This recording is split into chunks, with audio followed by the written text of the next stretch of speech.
Eu acho que vai dar certo. Aí. Agora! Aí. Agora, Mas, pega. amigo, eu abri a minha live e estava esperando você lá. Pois é, eu me enrolei aqui. Eu peço mil desculpas. Desculpe que você é muito mais digital que eu. Eu estou me enrolando ainda e aprendendo aqui sobre essas coisas, Braga. Eu falei, aí viu, o Chicão que falou para mim assim, o Manu abriu um vídeo lá agora. Eu falei, então eu vou para lá. Na verdade, eu só abri um vídeo que a gente queria ver se estava funcionando bem aqui, uma câmera. Eu só abri para avisá-los, de certa forma, né? Você acha que a gente continua por aqui mesmo ou você chama de lá? O que você acha melhor? Não, vamos por aqui, porque fica aberto, né?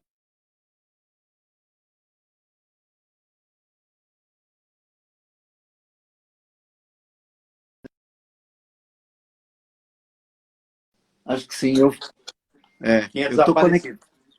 Legal, Brega.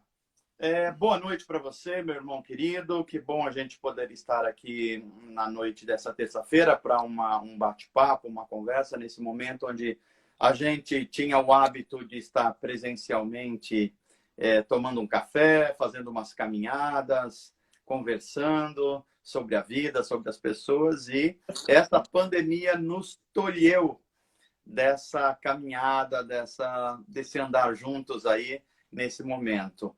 Todo mundo se retirando para dentro das suas interioridades, dentro das suas casas. É verdade. E você me parece que foi uma daquelas pessoas que cumpriu mesmo a risca, né? De não sair. Eu fui acompanhando e vendo que você estava escrevendo aí os dias e as semanas que você ficou dentro de casa.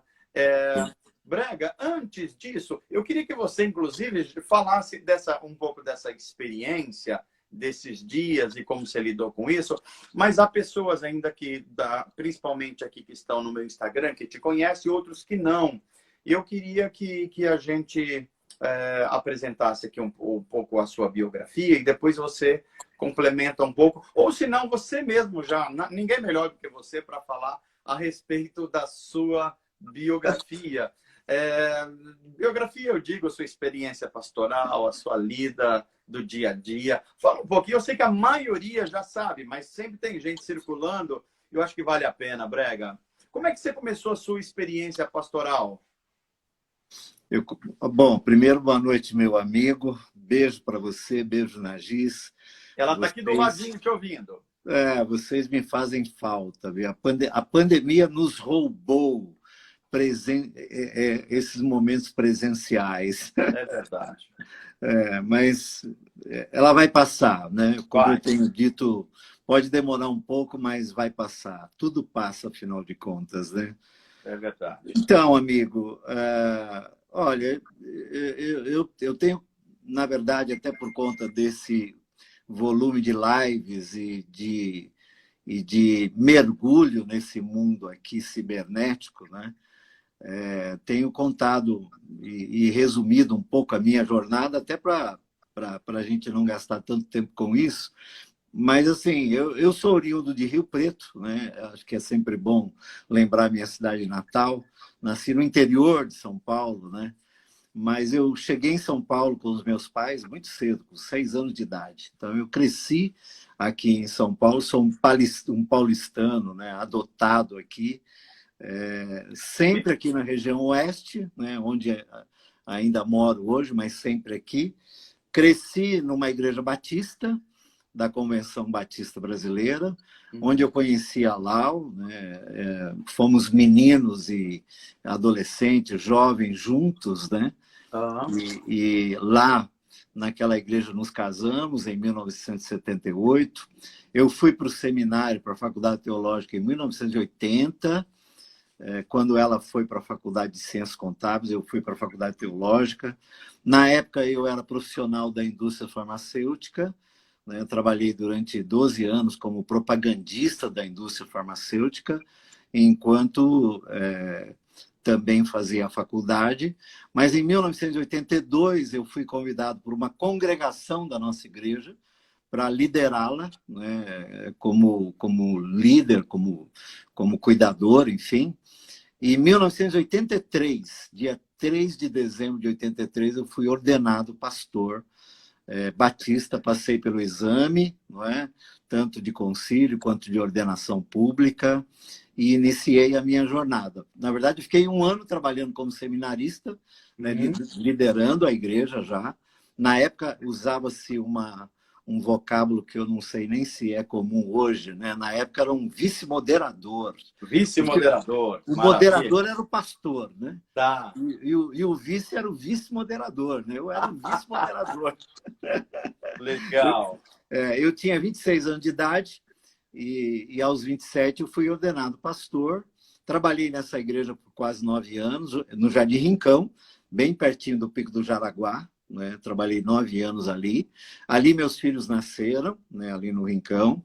Em 90, exatamente no ano de 90, dia 6 de janeiro de 1990, eu assumi a Igreja Batista do Sumarezinho, aqui já na região de Sumarezinho, Pompeia, o Alto da Lapa, aqui. Né?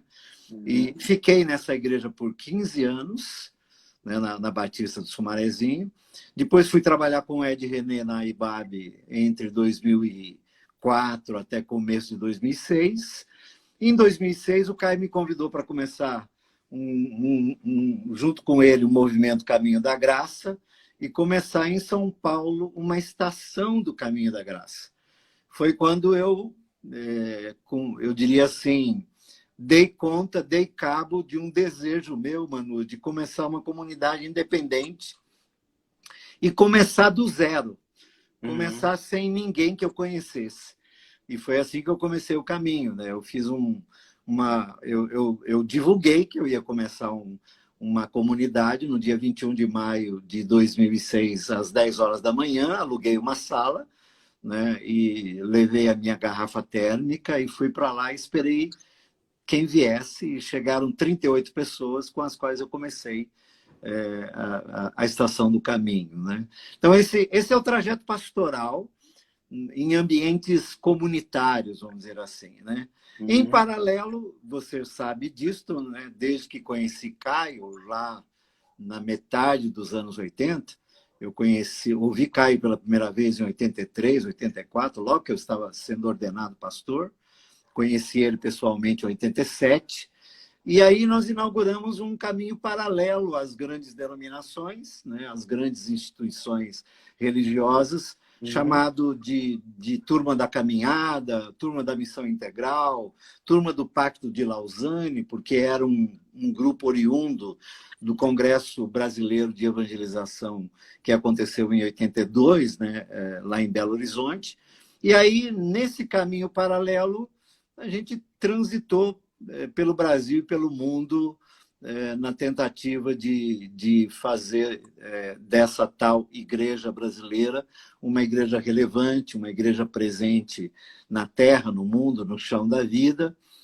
E, obviamente, que fomos atropelados, né, pelos movimentos novos, especialmente os neopentecostais, no final dos anos 80, meados dos 90, e as coisas se convulsionaram, não é? Mas esse caminho paralelo, eu diria que eu faço ele até hoje, né? Transitando por interdenominações e grupos e missões e agências missionárias, enfim. E aí já se vão quase 40 anos de jornada, meu amigo. Maravilha! Você falou de coisas aí que a maioria eu já sabia, mas algumas coisas que eu nem sabia.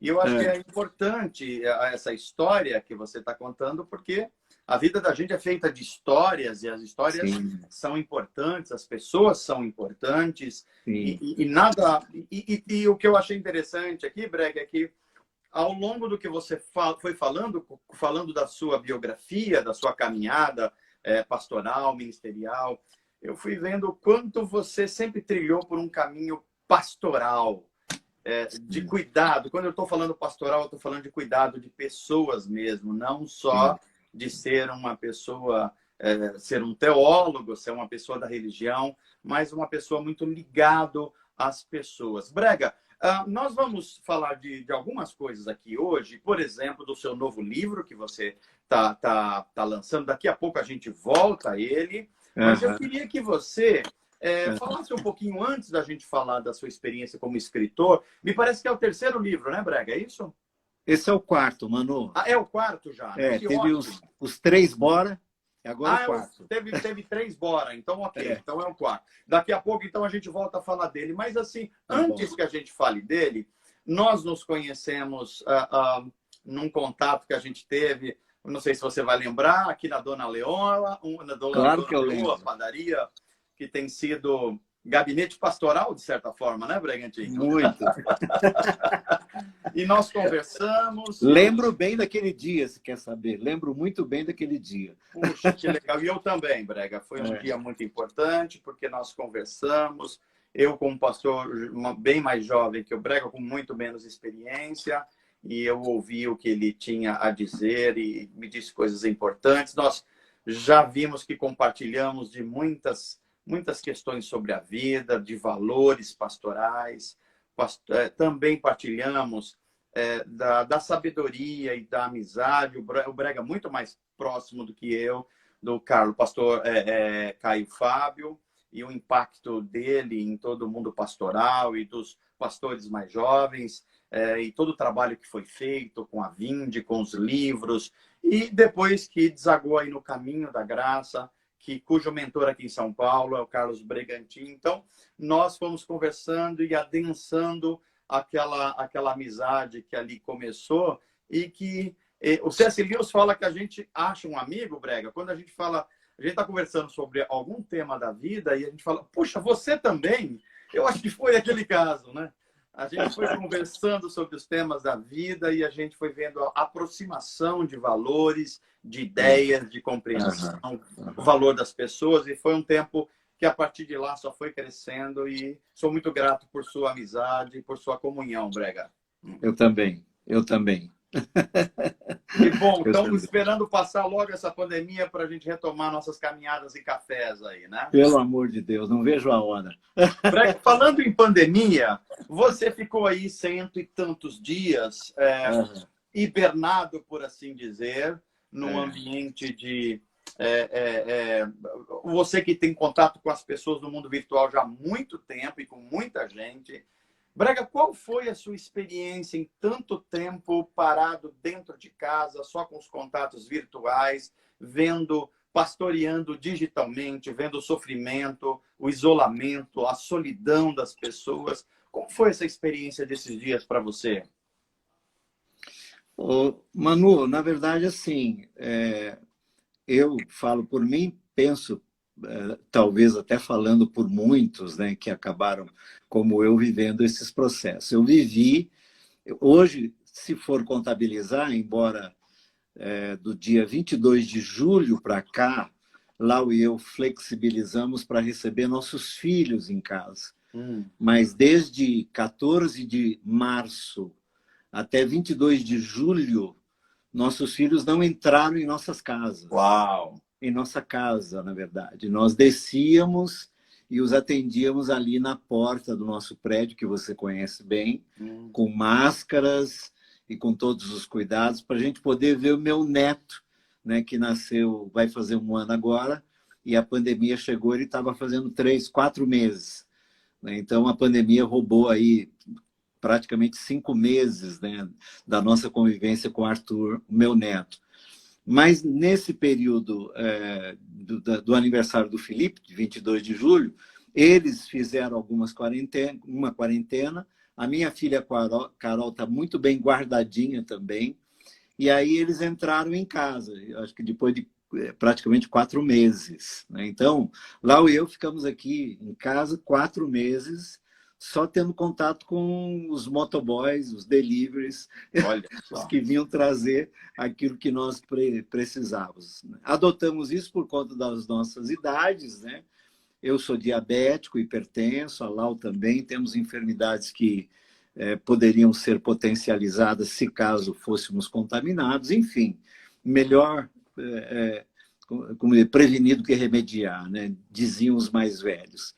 Então, assim, eu vivi alguns ciclos nestes quase 6 meses Dia 14 agora vai fazer 6 meses. Hoje são 175 dias. Uau! Praticamente eu estou dentro de casa, conquanto a semana passada eu dei uma flexibilizada, fui para a rua, caminhei na nossa praça ali, já caminhei umas 2 vezes ali na praça, fui até o Mosteiro lá em Vinhedo com meu amigo e nosso amigo Fernando, para, eu diria assim, reinaugurar um outro tempo, até no que diz respeito à quarentena, enfim, com todos os cuidados, né? Com todos os cuidados, sem nenhuma aglomeração, sem tocar em ninguém, enfim. Mas voltando, assim, eu vivi aquele primeiro momento com aquela sensação de que em 15 dias nós resolveríamos o problema, não é? E aqueles primeiros 15 dias foram, acho que foram os piores da minha vida. Meu Deus. Porque eles interromperam uma jornada de 65 anos. Olha só. Porque eu nunca na minha vida me lembro de ter ficado 15 dias dentro de casa. Não me lembro, não é? Então, aqueles primeiros 15 dias foram angustiantes. Eu acho que agora eu posso afirmar. Eles foram os piores, porque a cada dia alimentava-se a possibilidade de que vai passar, vamos dar conta. E quando venceu a primeira quinzena e entramos na segunda quinzena, aquele mês, o mês de 14 de março até 15 de abril, foi o pior momento, eu acho, da minha vida nesse sentido. E aí, o que eu vi ali, Manu? A primeira coisa comigo, e acabou sendo também uma ferramenta que usei com muita gente, já que não deixei de cuidar de gente aqui, nesse ambiente, né? Que foi essa coisa da convivência comigo mesmo. Tá. Sou dado à intimidade, né? Sou dado à espiritualidade clássica, você sabe disso. Venho exercitando as disciplinas espirituais há quase 30 anos, desde que conheci Osmar Ludovico e outros mestres da espiritualidade clássica. Fiz muitos retiros, não é? Fiz muitas jornadas de solitude, de contemplação, de silêncio, de um dia inteiro, de 2 dias de silêncio, de só conversar na hora do café, do almoço e do jantar, o resto só silêncio e tal. Mas um mês inteiro? Um mês inteiro. E nessa circunstância de medo, né, Brega? Não, porque aí foram as cismas, os medos, né, as tensões, o terrorismo, a confusão, os desencontros, a infodemia, né, a desarmonia dos governos, da comunidade científica, das lideranças religiosas, enfim, um caos, né? Bom, eu disse para mim, né, preciso ser uma boa companhia para mim mesmo. Preciso ser uma boa companhia para mim mesmo. Se isso acontecer, eu vou poder ser uma boa companhia para Lau, porque em 42 anos de casamento, nós nunca vivemos 175 dias se vendo 24 horas. Uau! Nunca. Nunca Brega, aconteceu. é tão importante ouvir você falar isso, porque você está sendo assistido agora por muitos casais novos, de 1 ano de casado, de 5, de 10. E é tão importante você falar isso agora, porque houve muitas arestas, muitas dificuldades, essa sobreexposição, muito interessante. Claro. E aí, assim, eu precisei fazer um outro mergulho para dentro de mim, fazer as revisitações necessárias no meu espírito, na minha alma, no meu corpo, né? De novo, dar de cara com as minhas fragilidades, minhas vulnerabilidades, minhas fraquezas, encará-las para valer, entendeu? Do tipo assim, entendi, é o que eu sou, né? É o que eu sou.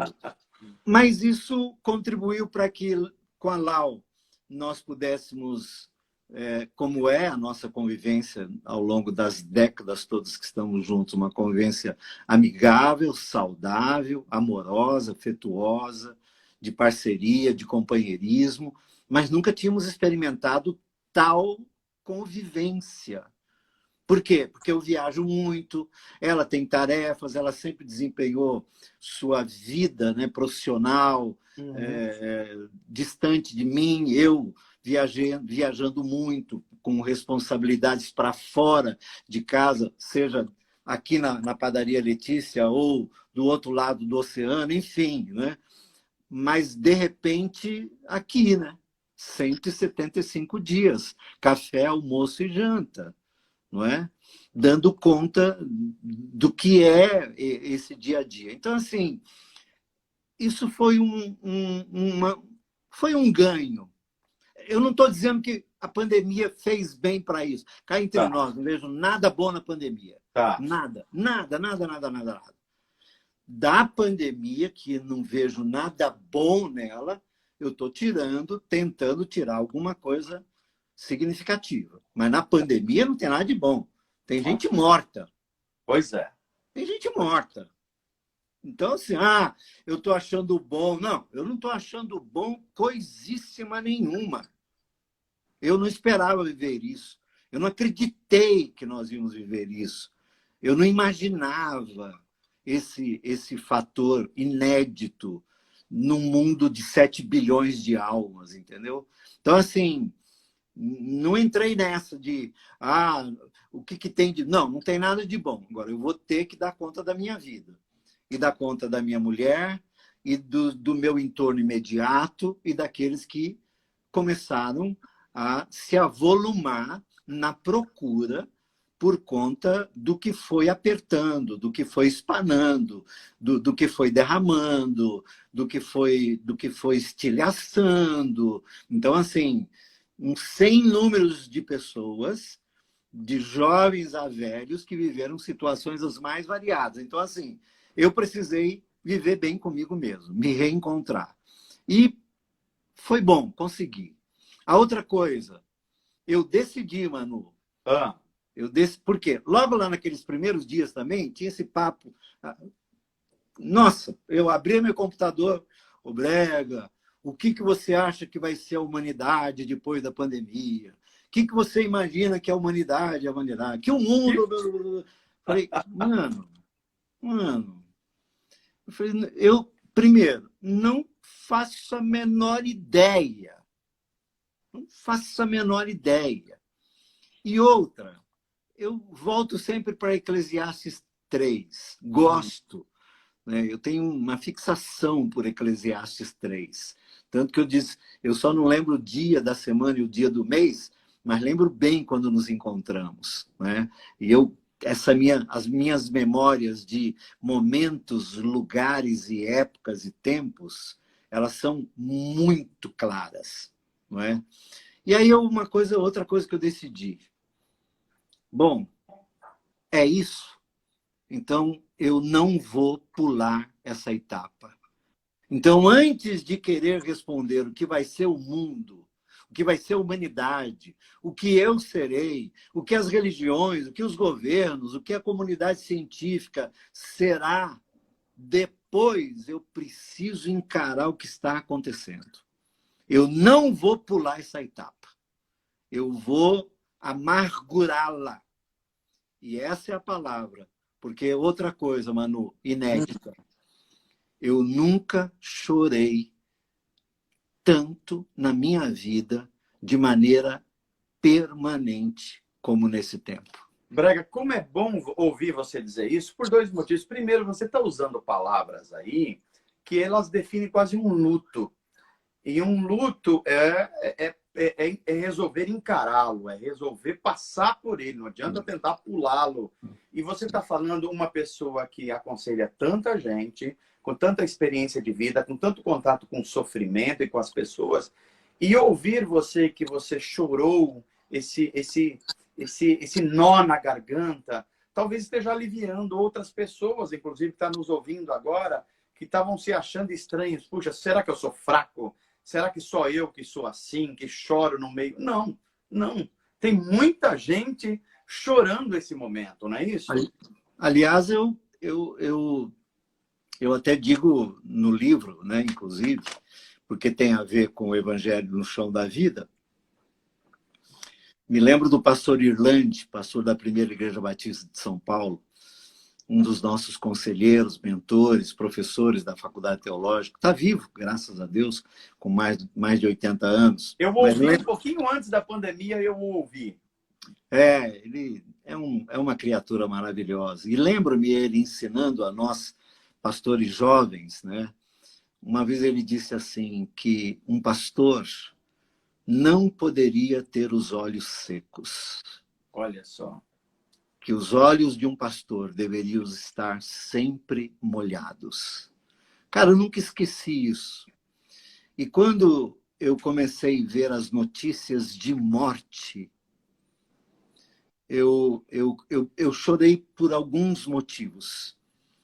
Acho que eu chorei primeiro por mim mesmo, de novo essa coisa da fragilidade, não é? E o medo, eu posso morrer nessa história. Né? Eu sou daqueles que quero ir para o céu, mas não quero morrer. Se der para pular essa etapa, dá para pular essa fase. Tem outro jeito aí, não meio Elias, né? Isso. Aliás, tem precedente bíblico, então tem dá para a gente até orar sobre isso. Né? Tem precedente.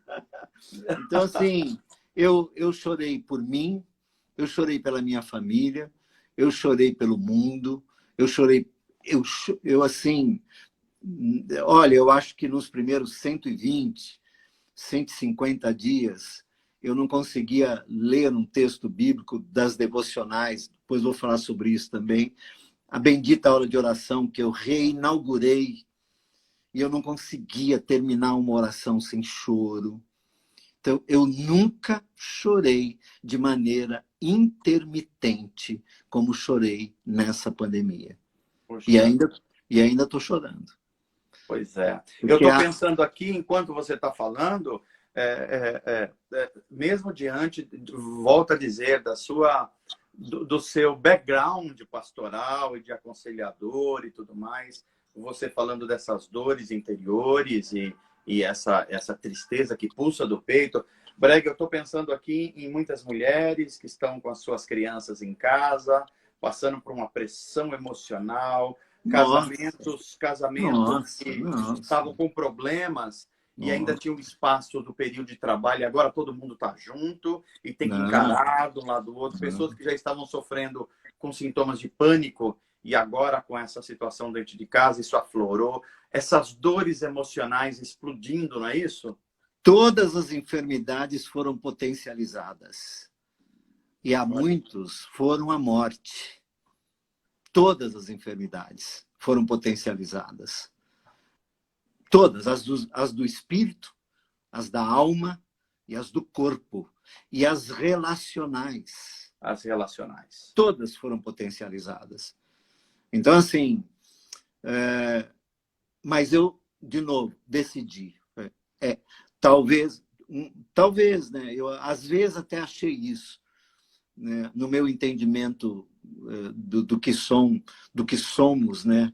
Na descrição das Escrituras a respeito dos pastores, dos cuidadores de almas, dos que zelam pelas almas das pessoas, não é? Eu entendia que era um dever meu chorar por eles. Tá. E eu tô assim. A outra coisa, Manu, eu reinaugurei a nossa devocional aqui em casa. Puxa, isso foi fantástico. Nós aqui também. E aí, a Lau é que me desafiou, né? A Lau que, bem... E aí, eu falei, vamos. Bom, e eu, de novo, fiz o que já fiz outras vezes. Vamos para os Salmos, não é? Eu também, Brega. Olha só, eu mergulhei no Salmo. Uma delícia. E aí, nós usamos uma leitura clássica, de um texto clássico, usamos a mensagem do Eugene Peterson e usamos eu gosto muito dessa edição, da Bíblia Conselheira, Ok. que tem comentários de terapeutas cristãos. Inclusive o Davi Lin, que me deu um curso recentemente, eu acho que ele faz parte disso aí, o Davi Lin, desse Sim, grupo aí dos conselheiros, né? o Karl Kepler, que Karl editou, Kepler. né, tudo que esses profissionais e cristãos, irmãos e irmãs, comentaram da Bíblia toda. Então, a gente lia no texto clássico, líamos a mensagem e ao lá eu lia os comentários Olha da só. Bíblia Conselheira. Teve dia de nós ficarmos 1h30, 2 horas e meia nesse ambiente. Foi uma redescoberta da nossa devocionalidade conjugal, de companhia. Foi uma redescoberta. Aí alguém poderia dizer assim, pô, mas vocês não faziam isso? Não. Nos 42 anos de casamento que eu e Lau estamos, nós vivemos muitas fases. Houve tempos de orar muito, houve tempo de orar menos, houve situações que nós nos debruçamos diante do Senhor, houve situações que era o dia a dia de correria, de luta, cada um por um lado, vivendo as suas devocionalidades de maneira diferente. A gente nunca foi, eu e Lau nunca fomos assim rígidos no cotidiano, a gente sempre flexibilizou muito, não é? Uhum. Mas nesse momento, juntos, entendemos que essa seria uma boa hora de reinaugurar a nossa devocionalidade. E foi um marco significativo. O mergulho para dentro de vocês. Muito. E aí eu diria assim, para dentro de Deus. Para dentro das Escrituras, mas da palavra. Bom, o dia que eu cheguei no Salmo 150, eu chorei. Chorei, porque o Salmo 150 diz assim, olha, tudo que tem vida, louve ao Senhor. E eu disse assim, Senhor, mas tem muita gente perdendo a vida. E eu orei, disse, Senhor, interrompe esse ciclo. Interrompe esse ciclo.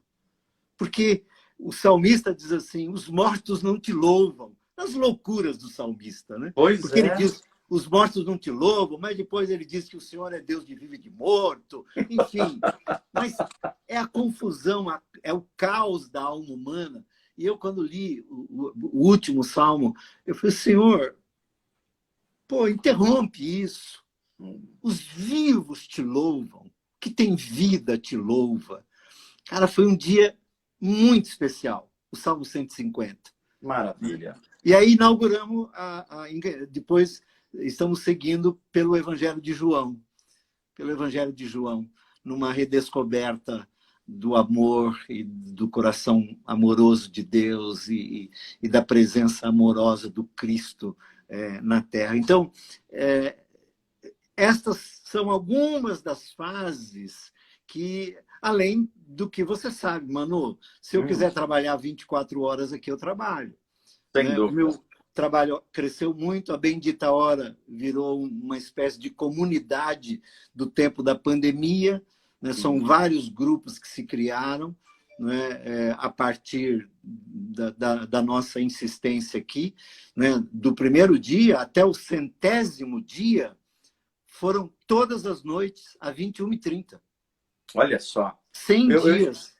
Eu imagino, porque eu também senti como pastor esse aumento de trabalho, de compartilhar com algumas dificuldades. Brega, você estava dizendo, eu me lembrei aqui, que você leu Salmos e leu João, o Evangelho. E João 13 é aquele episódio que fala, o que revela Jesus cuidando dos discípulos, lavando os pés, bacia, água e toalha, que é o título do seu novo livro, o 4º livro, os 3 primeiros. Os 3 primeiros foi quase uma trilogia, aí, por assim dizer, não é isso? Bora para a Vida, que é um termo que sempre acompanhou você. E agora, esse novo livro. Brega, eu te pergunto, primeiro, por que esse título? E se você puder relacionar esse título, o Bacia, Água e Toalha, com duas ou três coisas que estão muito prementes aqui no nosso ambiente do Brasil, que é esse evangelho que fala da bacia, toalha e água, como ele pode se coadunar, como é que ele pode responder a um período que há os seguidores de Jesus, ou aqueles que se dizem seguidores de Jesus, estão tão violentos, eles estão tão ácidos com as palavras, ácidos nos relacionamentos. Inclusive, a igreja evangélica brasileira, uma certa face dela pelo menos, ela está mais identificado agora com questões que têm a ver com armas, que têm a ver com assumir poderes políticos, e não no serviço que é indicado por essa bacia, por essa água e por essa toalha. E como é que você vê, e é a segunda parte da pergunta, esse aumento de violência racial, com racismo explodindo, e esse aumento de violência principalmente contra os mais vulneráveis, e aí a mulher e a criança, parece que abriu-se uma caixa de Pandora nesse período. Como que você relaciona o título do seu livro, desculpe que caiu aqui, eu toquei, caiu, o título do seu livro, com esses temas que nós estamos vendo no nosso momento agora, tão indigestos? O que o evangelho da bacia, da água e da toalha pode nos ajudar nessa direção, Brega? Bom, primeiro, acho que a necessidade de se fazer o registro de que esse livro ele é o resultado de falas minhas, né? O ano passado, no período de carnaval, num retiro de carnaval de uma comunidade de amigos meus lá em São Luís do Maranhão.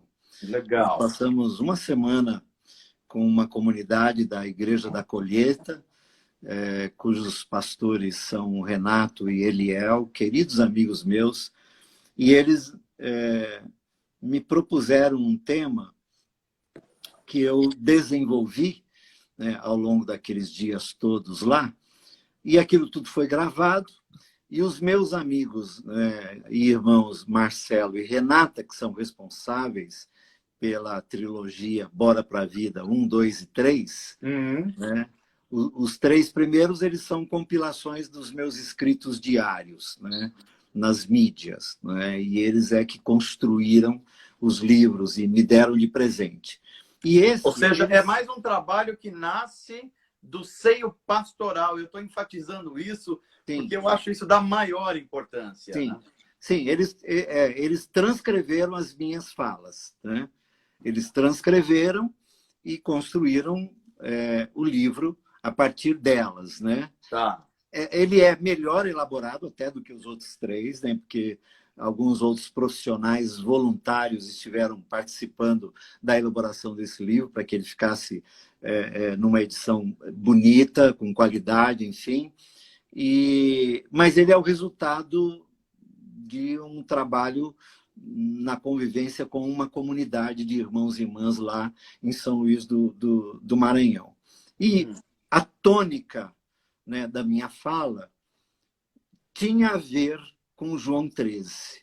Tá. Tinha a ver com a subida da montanha dos seguidores de Jesus daqueles dias, que foram parar lá no Monte da Transfiguração e viram, né, presente, passado e futuro, né, ali diante de si, né, se transcenderam, ouviram Jesus transcender e viveram uma experiência de transcendência.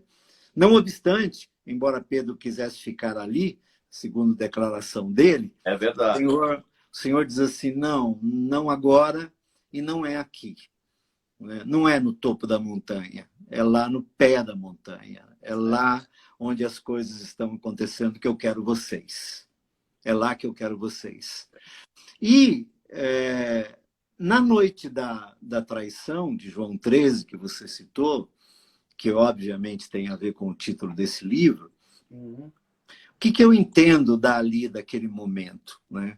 Primeiro que eu construo várias cenas na minha mente, na minha memória, no meu coração, à medida que leio esse texto e as narrativas dos evangelistas a respeito de Jesus, né? Mas eu tenho algumas coisas que eu imagino, por exemplo, nessa quinta-feira, a turbulência no coração humano de Jesus, né? Na alma humana de Jesus, né? Na vivência humana de Jesus, sabendo que em poucas horas ele seria traído, preso, maltratado, torturado, cuspido, zombariam, ridicularizado e morto, né? Mas a impressão que eu tenho, o que eu imagino é que ele vai para aquela casa, talvez a casa de uma das Marias, talvez da mãe de João Marcos, o evangelista, uma mulher com recurso. E eu fico imaginando que Jesus tenha chegado muito cedo lá e entra pelos fundos, né? Vai para a cozinha, vai conversar com os empregados, vai talvez até participar da confecção do jantar, dar palpites, do que ele pretendia, do que ele queria. Talvez, quem sabe, ele tenha compartilhado com os anônimos daquela casa o que iria acontecer. Vocês não fazem ideia do que vai ser hoje aqui. Vocês estão participando de algo que daqui a 2.000, 3.000, para a eternidade será lembrado. Eu imagino Jesus nesse pano de fundo, nesse bastidor, não é? Dando vez e voz, como sempre fez, aos anônimos, aos excluídos, aos sem nada. E aí ele vai para o jantar, e ali o jantar acontece, e obviamente o clima não era um clima comum, havia um clima, mas só ele sabia o que estava acontecendo. E o Judas, que sabia o que tinha feito. Não é? E nesse ambiente é que ele se ajoelha diante dos amigos e lava-lhes os pés. Há aquele entrever com o Pedro, não é? E o Pedro levou 30 anos, pelo menos, para entender aquilo lá. É bom lembrar disso, porque às vezes queremos saber o que vai acontecer amanhã e a vida vai acontecendo aos poucos. Há revelações que vão acontecendo processualmente. Nem tudo nos é revelado, até porque a gente não aguenta. Às vezes tem gente que me pergunta assim, pô, você acha que Jesus não sabia o dia? Eu falei assim, olha, pode ser que não, pode ser que sim, mas se ele soubesse, ele não diria por amor. Porque imagina você viver a tua vida sabendo o dia que você vai morrer. Pois é. A pior vida do mundo. Não é? Aliás, ele disse que tinha muitas coisas para falar, mas que eles não suportariam mesmo. Eles não suportariam, não dão conta. Né? Então, Jesus nos protege quando nos esconde algumas coisas. Né? E ele diz assim, tem um autor gospel, que eu não sei se você conhece, um ator gospel que diz que a vida é como as ondas, que a vida vem em ondas. Você conhece? É um cara chamado, um pastor chamado Lulu Santos. Conhece esse cara ou não? Um abençoado, um profeta. Profeta, ouço muito esse profeta. A vida vem em ondas. Em ondas, ela é processual, né? E felizes são aqueles que sabem avaliar as ondas, elas nunca são iguais, nunca. Né? É só ficar ali olhando. Né? Mas voltando, meu entendimento, quando Jesus diz aos irmãos que o que ele estava fazendo ali, naquela hora, era para que eles fizessem o mesmo na vida. Na vida. E eu tenho mais um outro entendimento desse momento, de que ali, aqueles homens simbolizavam, junto com os da cozinha, junto com os anônimos que estavam ali naquele momento, eles simbolizavam a humanidade. E Jesus ali lava os pés da humanidade. Diz, eu estou começando agora, nessa quinta-feira à noite, algo que vai terminar no domingo de manhã. E isso aqui é parte. Isso aqui é parte. Eu vou lavar os pés da humanidade. Porque eu vou dar o meu sangue pela humanidade. Eu vou dar minha vida pela humanidade. E o meu amigo Ariovaldo Ramos diz o seguinte, que ninguém serve para valer enquanto não lavar os pés daqueles a quem se quer servir. Olha só. Ninguém serve para valer enquanto não se lavar os pés daqueles a quem você quer servir ou está servindo. Que coisa. Então, para mim, Manu, Hum.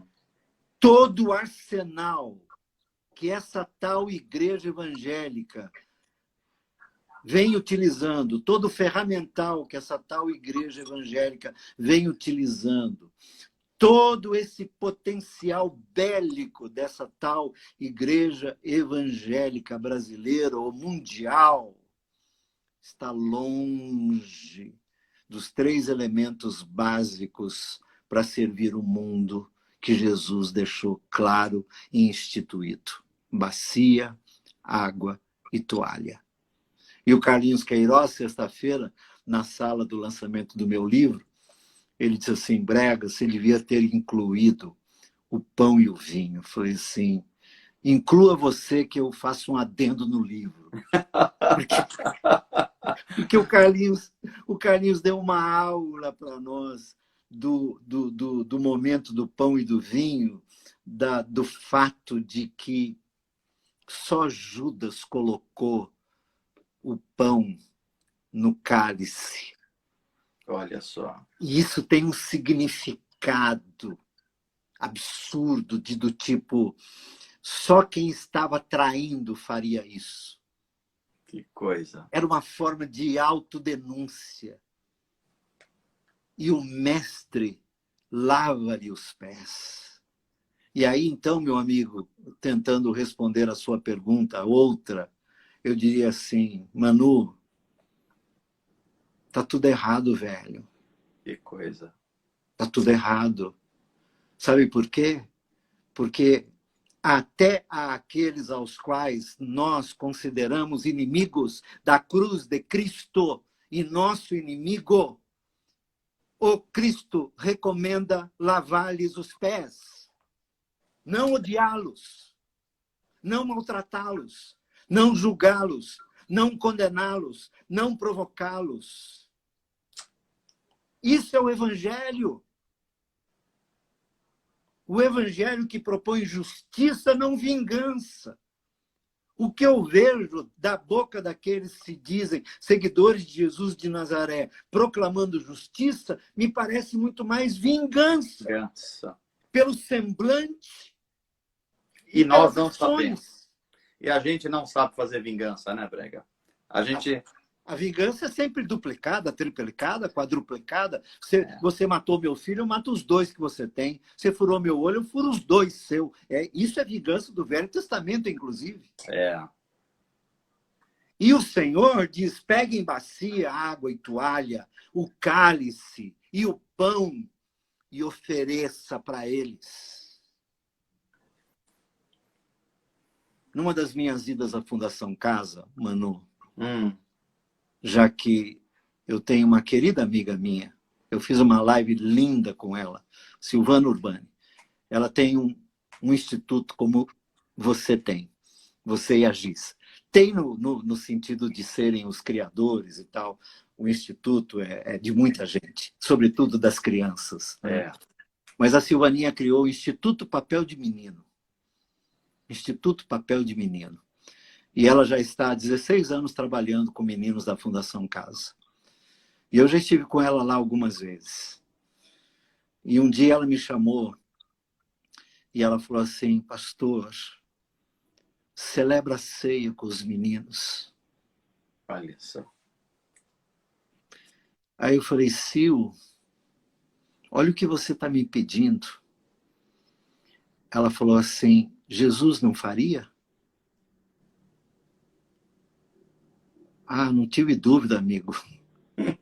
Não tive dúvida. E aí me lembro, Manu, perdoe-me a autorreferência e perdoe-me você e os que estão ouvindo aqui, porque eu não sou o que eu vou dizer, eu preciso ser. Mas naquele dia, fui algumas vezes lá, com ela e com voluntários e passei tardes inteiras lá, com meninos de 12 a 17 anos. De 12 a 17 anos. Delinquentes, transgressores, alguns com crimes gravíssimos nos ombros. E eu lembro-me, depois de todo o trabalho feito, manual, enfim, o Instituto Papel de Menino, ele busca trazer de volta e ressocializar os recém-saídos da Fundação Casa, a partir do aprendizado que eles exercem lá. E a Silvana cuida desse instituto, resgatando meninos de lá. E é lindo o trabalho dela, lindo, lindo. Mas eu me lembro que eu chamei a diretora da casa, lá em Franco da Rocha.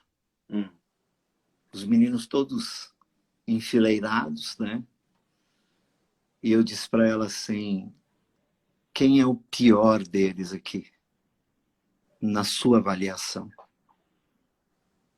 Quem é o pior deles? Aí ela me apontou e disse o nome dele. Aí eu falei para ela assim, você tem como me arrumar bacia, água e toalha? Ela falou, nossa, pastor, por quê? Eu falei assim, não sei. Não sei, mas me deu uma coisa naquela hora, sabe assim? Porque eu ia celebrar o pão e o vinho com eles. Eu falei assim, mas eu não posso. Eu imaginei algo que pudesse ser emblemático para o resto da vida deles. Como foi para os discípulos naquele dia. E aí ela trouxe um vasilhame, uma toalha com água. E eu chamei aquele moço, o pior deles. Falei, fulano, vem aqui. Ele levantou a cabeça. Eu fiz assim, eu? Falei, é você. Vem aqui. Aí pus ele sentado na minha frente. Fiz, tira o tênis. Ele tirou o tênis. E eu lavei os pés dele. E sabe, Manu, eu vivi aquela sensação de Mateus 25. Quando vocês lavarem os pés de alguns pelo mundo, são os meus pés que vocês estarão lavando. É isso aí. São os meus pés. Eu não sei onde arrumei coragem para fazer aquilo. E nem sei de onde saiu aquilo. Mas eu sei que foi um dos dias mais marcantes da minha vida. E eu até hoje lembro e oro para que aquilo nunca seja esquecido por aquele menino. Outro dia ainda perguntei para a Silvana sobre ele. Ela falou, pastor, eu vou tentar descobrir.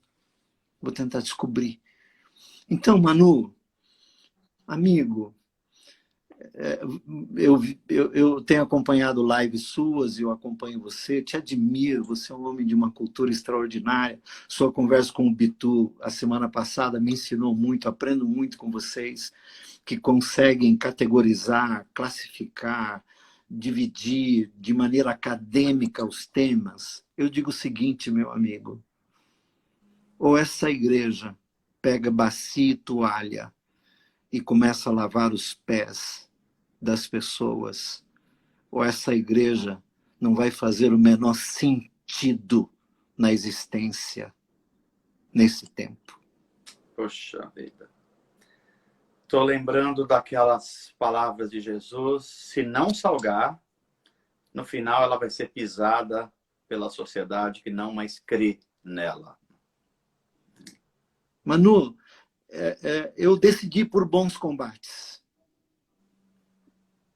E para mim, não estou dizendo para você, não estou dizendo para ninguém, mas para mim, as armas do bom combate é bacia, água, toalha, cálice, vinho, amor, perdão e partilha. Amém. Amém. Amor, perdão e partilha. Amém. Lembro-me do Dr. Milton Schwantz, no final de um Teologando, há uns anos atrás, Deus já o tem. Dr. Milton encerrou uma fala dele assim, pastores, haviam pastores e padres e líderes espirituais na sala, E ele disse assim: pastores, ensinem o vosso povo a amar, perdoar e repartir. O resto vai acontecer. É isso aí. É isso aí. Então, Manu, eu não vejo melhor ambiente para o evangelho do que esse. Amém. Ao mesmo tempo, digo que o que se diz ser o evangelho hoje é o outro evangelho, não o evangelho. Que Paulo denunciou. É isso que eu digo. Brega, nós estamos chegando no finalzinho, temos aqui 1 minuto e meio até o Instagram nos derrubar. Foi tão bom. Eu quero dizer da alegria de ter a tua amizade, a tua comunhão e de você ser essa pessoa que nos inspira, me inspira, inspira tanta gente. Como é que as pessoas fazem para ter o livro e compartilhar dessa sua sabedoria? Como é que elas fazem? Bom, para me encontrar nas mídias é a coisa mais fácil. No Instagram, @Carlos Bregantin, né? E é pelo meu WhatsApp. Então, entra no meu Instagram e pega o meu WhatsApp. Você tem. Né? Tá. Eu não vou dar aqui porque as pessoas não vão lembrar. Mas tem que ser comigo, porque é só comigo. Né? Então, @Carlos Bregantin no Instagram.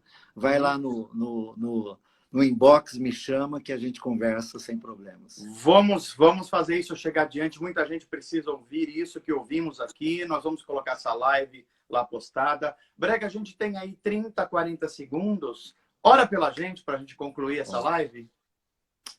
Deus, nosso Pai querido, obrigado pela amizade. Obrigado pela amizade. Porque a amizade é o vínculo que vai permanecer para a eternidade. Torna-nos amigos. Torna-nos amigos. Amém. E que, com bacia, água e toalha, criemos um vínculo eterno entre nós. Amém. Nós oramos assim, no nome de Jesus. Amém, Senhor. Amém.